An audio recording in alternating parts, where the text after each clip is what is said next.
अस्सलाम वालेकुम फ्रेंड्स मैं हाँ उस्मान अशरफ ते तुसां वेख रहे हो बिजनेस आइडियाज़ उर्दू। अज दा ये इंटरव्यू करांगे मज्जां दे फार्म दे बारे च, जिहड़ा देखण नूं ते सिंपल जिहा लगदा है फार्म, लेकिन इहदे च तकनीक बहुत अच्छी यूज़ की गई है। जिस तरह कि तुसीं वेख सकते हो विचकार इहदे टोका लगाया गया है। इस तो इलावा चारा इत्थे लिआया जांदा है। इत्थों कुतरन तो बाद नाल ही है इहदे नाल ही कंबाइन है खुरली बनी हुई है। कुतरन तो फौरन बाद इहदे अंदर चला जाता है। उस तो बाद सिंपल जिहा शैड है, यह तुम देख सकते हो। इस तो बाद पानी का तालाब भी दूसरी साइड पर भी वह भी आपने दिखाया जाएगा। बहुत ज़्यादा इन्फॉर्मेटिव वीडियो होने वाली है। आप तो रिक्वेस्ट की जाती है कि वीडियो लास्ट तक देखो तो चैनल को करो सबसक्राइब, ताकि नेक्स्ट आने वाली वीडियो तुहाडे तक पहुँचते रहन। तो चलो इंटरव्यू शुरू करने हैं।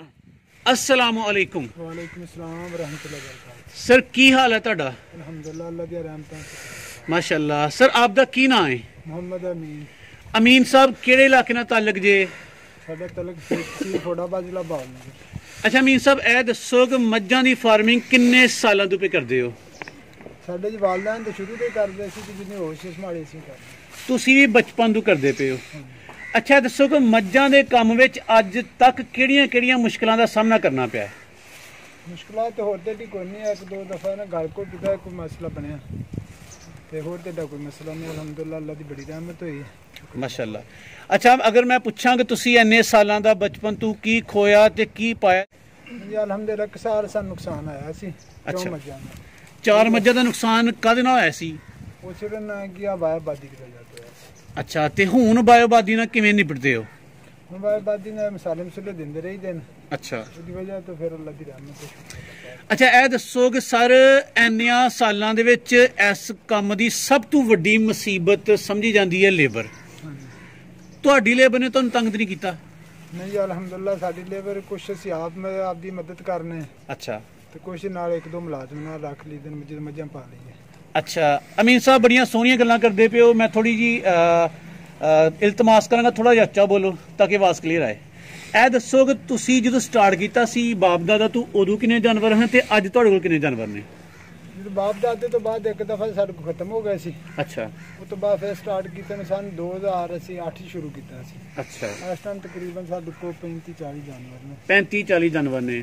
ਅੱਛਾ ਇਹ ਦੱਸੋ ਕਿ ਇਹ ਜਾਨਵਰਾਂ ਦੀਆਂ ਨਸਲਾਂ ਦੀ ਸ਼ਨਾਖਤ ਰੱਖਦੇ ਹੋ? ਇਨਸ਼ਾਅੱਲਾ। ਨਸਲ ਕਿਹੜੀ ਕਿਹੜੀ ਹੈ ਤੁਹਾਡੇ ਕੋਲ? ਨਸਲ ਸਾਡੇ ਕੋਲ ਜ਼ਿਆਦਾ ਕੋਈ ਸਾਈਵਾਲ ਦੀ ਅਸੀਂ ਕੋਸ਼ਿਸ਼ ਕਰ ਲੈਂਦੇ। ਅੱਛਾ। ਜਾਂ ਨਾ ਕਿ ਅਸੀਂ ਨੀਲੀ ਦੀ ਮੱਝ ਪਸੰਦ ਕਰਦੇ। अच्छा सर अगर मैं कहा साहिवाल की मझ दुध सही दिंदी है, नीली की मझ सही दुध दिंदी है तो की कहोगे? नीली की मझ ज्यादा सही दिंदी। नीली की मझ का सुनिया जो पीरियड होंदा है वो घट होंदा दुध देने का, किन्ने क महीने दुध दे छड़दी है?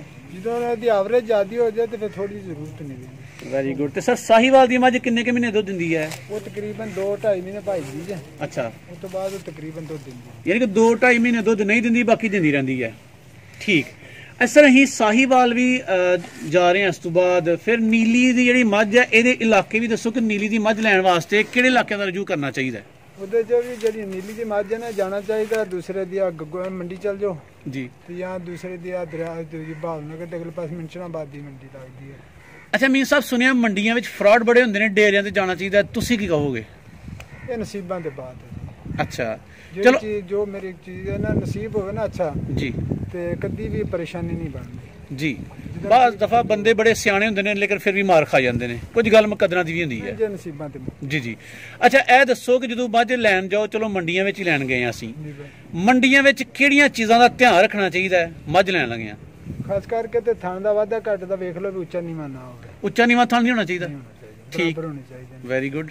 ਦੂਸਰਾ ਇਹਦੀ ਵੰਡਾ ਹੋਣੀ ਚਾਹੀਦੀ, ਵਿਰਲਿਆਂ ਚ ਹੋਣੇ ਚਾਹੀਦੇ ਨੇ, ਵਿਰਲਾਂ ਹੋਣੀਆਂ ਚਾਹੀਦੀਆਂ ਨੇ ਪੂਰੀਆਂ। ਠੀਕ। ਦੂਸਰਾ ਉਹਦੀ ਨਾ ਕਿ ਨਸਲ ਕਸ਼ੀ ਵੇਖਣੀ ਚਾਹੀਦੀ, ਉਹਦੀ ਕੰਡ ਬਰਾਬਰ ਹੋਵੇ। ਕੰਡ ਬਰਾਬਰ ਹੋਏ, ਲੈਵਲ ਚ ਪੱਧਰੀ ਹੋਵੇ। ਅੱਛਾ ਲੇਬਰ ਤੇ ਪੱਧਰੀ ਹੋਣੀ ਚਾਹੀਦੀ ਹੈ ਜੀ। Very good. ਪੁੱਠਾ ਉਹਦਾ ਠੀਕ ਹੋਣਾ ਚਾਹੀਦਾ ਜੀ। Very good. ਅੱਗੋਂ ਸੀਖ ਹੁੰਦਾ। ਠੀਕ। ਅੱਛਾ ਸਰ ਇਹ ਦੱਸੋ ਕਿ ਨੀਲੀ ਦੀਆਂ ਮੱਝਾਂ ਦੀ ਖਾਸ ਸ਼ਨਾਖਤ ਹੈ, ਮਤਲਬ ਮੂੰਹ ਪਤਲਾ ਪਿੱਛਾ ਚੌੜਾ ਤੇ ਖੂਬਸੂਰਤ ਮੱਝ ਕਹੀ ਜਾਂਦੀ ਹੈ। ਸਾਹੀਵਾਲ ਦੀਆਂ ਮੱਝ ਦੀਆਂ ਵੀ ਕੋਈ ਨਿਸ਼ਾਨੀਆਂ ਨੇ? नहीं साहिवाल एडी कोई खास एडी सोहनी नहीं हुंदी लेकिन दुध भी सही दिंदियां ने। दिंदियां बहरहाल ओहदी लंबाई ज्यादा हुंदी, दिंदियां थोड़ा। अच्छा ਇਹ ਦੱਸੋ ਕਿ ਸਰ ਮੱਝਾਂ ਦੀਆਂ ਤੁਸੀਂ ਅੱਗੇ ਨਾਂ ਵੀ ਲਿਆ ਬਾਈਵਾਦੀ ਤੋਂ ਮੱਝਾਂ ਤੁਹਾਡੀਆਂ ਜ਼ਾਇਆ ਹੋਈਆਂ ਨੇ, ਇਹਦੇ ਇਲਾਵਾ ਅੱਜ ਤੱਕ ਤੁਹਾਡੀਆਂ ਮੱਝਾਂ ਤੇ ਕਿਹੜੀਆਂ-ਕਿਹੜੀਆਂ ਬਿਮਾਰੀਆਂ ਨੇ ਹਮਲਾ ਕੀਤਾ ਹੈ?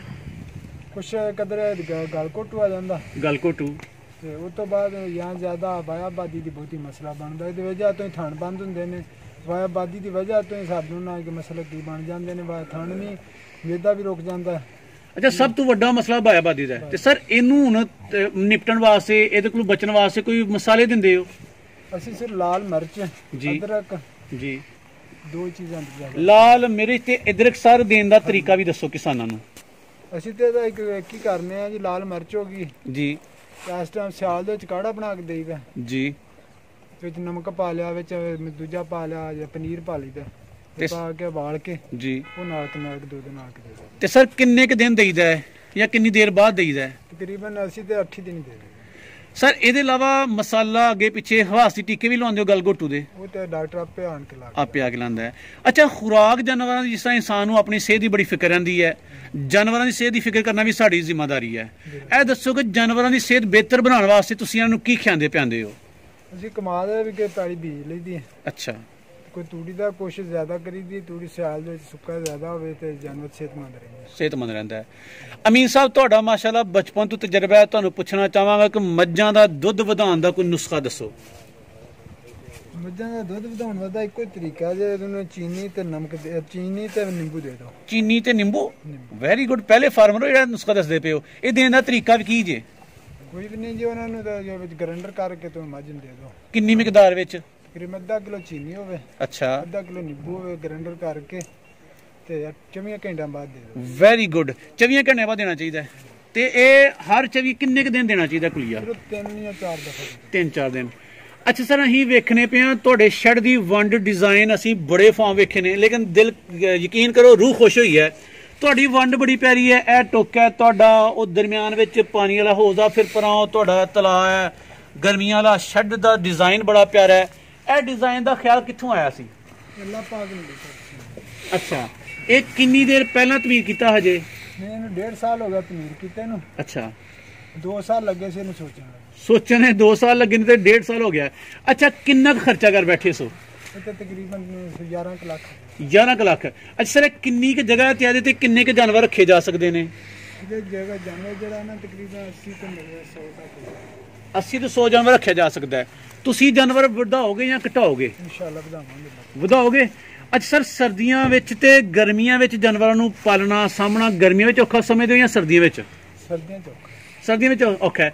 ਤੇ ਸਰਦੀਆਂ ਵਿੱਚ ਇਹਨਾਂ ਨੂੰ ਕੋਈ ਗਰਮ ਖੁਰਾਕ ਖਵਾਉਂਦੇ ਹੋ ਜਾਂ ਕੋਈ ਤੱਪੜ ਛੱਪੜ ਸਰਦੀਆਂ ਤੋਂ ਬਚਣ ਵਾਸਤੇ ਕੀ ਕਰਦੇ ਹੋ?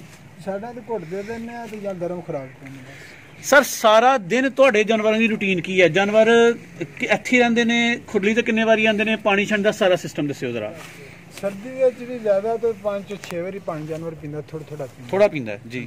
ਗਰਮੀਆਂ 'ਚ ਜ਼ਿਆਦਾ ਪੀਂਦਾ। ਗਰਮੀਆਂ ਵਿੱਚ? ਤੇ ਗਰਮੀਆਂ ਵਿੱਚ ਹੌਜ਼ ਵਿੱਚ ਕਿੰਨੀ ਦੇਰ ਛੱਡਦੇ ਉਹਨਾਂ ਨੂੰ? ਹੌਜ਼ ਦੇ ਜੀ ਉਹਨਾਂ ਦੇ ਗੇਟ ਖੁੱਲੇ ਹੁੰਦੇ ਨੇ। ਅੱਛਾ, ਸਾਰੀ ਦਿਹਾੜੀ ਉਹ ਜਦੋਂ ਦਿਲ ਕਰੇ ਜਾ ਕੇ ਬੈਠੇ ਰਹਿਣ, ਜੇ ਦਿਲ ਕਰੇ ਬਾਹਰ ਆ ਜਾਣ। ਸਰ, ਸੁਣਿਆ ਕਿ ਹੌਜ਼ ਦਾ ਪਾਣੀ ਵੀ ਤਬਦੀਲ ਕਰਨਾ ਚਾਹੀਦਾ, ਲੇਕਿਨ ਸਾਡੇ ਕਿਸਾਨ ਵੀਰ ਹੌਜ਼ ਦਾ ਪਾਣੀ ਤਬਦੀਲ ਨਹੀਂ ਕਰਦੇ। ਤੁਸੀਂ ਕਿੰਨੀ ਦੇਰ ਬਾਅਦ ਕਰਦੇ ਹੋ? ਅਸੀਂ ਤਕਰੀਬਨ 15-20 ਦਿਨਾਂ ਬਾਅਦ ਕਰ ਛੱਡਦੇ ਹੋ? ਪੱਖਾ ਲਾ 10-15 ਮਿੰਟ ਲਾ ਦਿੰਦੇ, ਪੱਖਾ ਟੂਆ ਟਰੈਕਟਰ ਚੋਂ ਕੇ ਬਾਹਰ ਸਿੱਟ ਦਿੰਦੇ। ਜਿਸ ਤਰ੍ਹਾਂ ਇਨਸਾਨ ਆਪਣਾ ਘਰ ਸਾਫ਼ ਸੁਥਰਾ ਰੱਖਦਾ ਹੈ, ਜਾਨਵਰਾਂ ਦਾ ਘਰ ਵੀ ਸਾਫ਼ ਸੁਥਰਾ ਰੱਖਣਾ ਚਾਹੀਦਾ। ਤੁਸੀਂ ਇਹਦੀ ਸਫਾਈ ਕਿੰਨੀ ਦੇਰ ਬਾਅਦ ਕਰਦੇ ਹੋ? ਅਸੀਂ ਜੀ 24 ਘੰਟਿਆਂ ਬਾਅਦ ਸਫਾਈ ਕਰਦੇ। 24 ਘੰਟਿਆਂ ਬਾਅਦ ਕਰਦੇ ਹੋ, ਠੀਕ ਹੈ। ਇਹਦਾ ਗੋਬਰ ਜਿਹੜਾ ਜਾਂ ਇਹਦਾ ਪਿਸ਼ਾਬ ਦਾ ਜਿਹੜਾ ਨਿਕਾਸ ਹੈ, ਚਲੋ ਪੁੱਛਦੇ ਹਾਂ, ਗੋਬਰ ਦਾ ਕੀ ਕਰਦੇ ਹੋ? ਗੋਬਰ ਜਾ ਕੇ ਜ਼ਿਮੀਦਾਰ ਰਕਬੇ 'ਚ ਪਾਈ ਜਾਂਦੇ, ਬਸ ਖਾਦ ਦੇ ਤੌਰ ਤੇ ਪਾਉਂਦੇ ਹੋ। ਅੱਛਾ, ਬਾਇਓਗੈਸ ਪਲਾਂਟ ਸੁਣਿਆ ਕਿ ਗੋਬਰ ਨਾਲ ਬੜਾ ਅੱਛਾ ਬਣ ਜਾਂਦਾ ਹੈ, ਉਹਦੇ ਵੱਲ ਤੁਹਾਡਾ ਧਿਆਨ ਨਹੀਂ ਕਦੇ ਗਿਆ? ਨਹੀਂ ਕਦੇ। ਠੀਕ। ਇਹ ਦੱਸੋ ਕਿ ਤੁਹਾਡੇ ਫਾਰਮ ਦਾ ਜਿਹੜਾ ਸਟਰਕਚਰ ਹੈ, ਉੱਥੋਂ ਪੱਠੇ ਲਿਆਉਂਦੇ ਹੋ ਤੁਸੀਂ, ਕਮਾਦ ਪਾਉਂਦੇ ਹੋ, ਇੱਥੋਂ ਜਦੋਂ ਤੁਹਾਡਾ ਚਾਰੇ ਦਾ ਟਾਈਮ ਹੁੰਦਾ ਸਾਰੇ ਜਾਨਵਰ ਇੱਥੇ ਆ ਜਾਂਦੇ ਨੇ? ਇਹ ਵੰਡ ਤੁਸੀਂ ਵੱਡੇ ਜਾਨਵਰਾਂ ਦੀ ਛੋਟੇ ਜਾਨਵਰਾਂ ਦੀ ਵੰਡ ਨਹੀਂ ਕੋਈ ਕੀਤੀ ਕਿ ਛੋਟੇ ਜਾਨਵਰ ਇੱਕ ਪਾਸੇ ਰਹਿਣ, ਵੱਡੇ ਜਾਨਵਰ ਇੱਕ ਪਾਸੇ ਰਹਿਣ? ਕੀਤੀ ਹੈ ਜੀ, ਸਿਰਫ ਅਜੇ ਤਾਜ਼ਾ ਨਵਾਂ ਬਣਾਇਆ ਤਾਂ ਜਿੰਨਾ ਜ਼ਿਆਦਾ ਜਾਨਵਰ ਨਹੀਂ ਪਾਏ ਤੇ ਫਿਰ ਕਰਾਂਗੇ। Very good. ਅੱਛਾ, ਇਹ ਦੱਸੋ ਕਿ ਬੇਸ਼ੁਮਾਰ ਸਾਡੇ ਇਲਾਕੇ ਵਿੱਚ ਲੋਕ ਮੱਝਾਂ ਦਾ ਕੰਮ ਕਰਦੇ ਨੇ ਤੇ ਥੋੜੀ ਦੇਰ ਤੋਂ ਬਾਅਦ ਉਹ ਬੰਦ ਹੋ ਜਾਂਦੇ ਨੇ ਫਾਰਮ ਜਾਂ ਫਲਾਪ ਹੋ ਜਾਂਦੇ ਨੇ। ਤੁਹਾਨੂੰ ਕੀ ਲੱਗਦਾ ਕਿ ਕਿਹੜੀਆਂ ਵਜੂਹਾਤ ਨੇ ਉਹ ਫਲਾਪ ਹੋ ਜਾਂਦੇ ਨੇ? ਅਸਲ ਵਜ੍ਹਾ ਤੇ ਭਾਈਆਂ ਦਾ ਸਲੂਕ ਇਤਫਾਕ ਦੀ ਵਜ੍ਹਾ ਤੋਂ ਬੰਦ ਹੋ। ਹਾਂ, ਜਦੋਂ ਭਰਾਵਾਂ ਵਿੱਚ ਇਤਿਹਾਦ ਨਹੀਂ ਰਹਿੰਦਾ, ਇਤਫਾਕ ਨਹੀਂ ਰਹਿੰਦਾ, ਤੇ ਫਿਰ ਵਿਗੜ ਜਾਂਦੀ, ਕੰਮ ਖਰਾਬ ਹੋ ਜਾਂਦਾ। ਅੱਛਾ ਅਮੀਨ ਸਾਹਿਬ, ਸਾਰੀ ਦੁਨੀਆ ਤੋਂ ਕਿਸਾਨ ਵੀਰ ਤੁਹਾਨੂੰ ਵੇਖਦੇ ਪਏ ਨੇ, ਉਹ ਮੱਝਾਂ ਦਾ ਕੰਮ ਕਰਨਾ ਚਾਹੁੰਦੇ ਨੇ, ਸੋਚਦੇ ਪਏ ਨੇ, ਤੁਸੀਂ ਉਹਨਾਂ ਨੂੰ ਸਹੀ ਕੋਈ ਮਤ ਮਸ਼ਵਰਾ ਦਿਓ ਕਿ ਇਹ ਕੰਮ ਕਿੰਜ ਕਰਨਾ ਚਾਹੀਦਾ? ਜਿੱਦਾਂ ਕੋਸ਼ਿਸ਼ ਕਰੋ ਵੀ ਉਹਦੇ ਜੀ, ਹੁਣ ਕੀ ਅਸੀਂ ਦੱਸ, ਹਰ ਇਨਸਾਨ ਦੀ ਆਪਦੀ ਸੋਚ ਦੀ ਵੰਡ ਹੁੰਦੀ ਹੈ ਜੀ। ਕੁਛ ਇਨਸਾਨ ਹੁੰਦੇ ਨੇ ਵੀ ਉਹ ਪਹਿਲੇ ਪੈਸਾ ਬਹੁਤਾ ਲਾ ਕੇ ਫਿਰ ਉਹਦਾ ਜ਼ਿਆਦਾ ਜਾਨਵਰ ਖਰੀਦ ਕੇ ਪਾਉਣਾ ਚਾਹੇ, ਮੈਂ ਤਾਂ ਨਹੀਂ ਮੁਨਾਸਿਬ ਸਮਝਦਾ। ਅੱਛਾ, ਥੋੜੇ ਜਾਨਵਰ ਰੱਖ ਕੇ ਆਸਤਾ ਆਸਤਾ ਦਾ ਤਜਰਬਾ ਹੁੰਦਾ ਜਾਏਗਾ, ਉਹਨੂੰ ਚਾਹੀਦਾ ਆਸਤਾ ਆਸਤਾ ਤਾਂ ਮੰਜ਼ਿਲ ਨੂੰ अल्लाह ताला बरकत पाई जाएगा, खुदा दा तजर्बा होंदा जाएगा। अमीन साहब बड़ियां सोहणियां गल्लां तुसीं साडे नाल शेयर कीतियां ने, तुहाडी वाहवा सारी मेहरबानी। ठीक, शुक्रिया, मेहरबानी तुहाडी भी, अल्लाह तुहानू खुश रखे, मेहरबानी।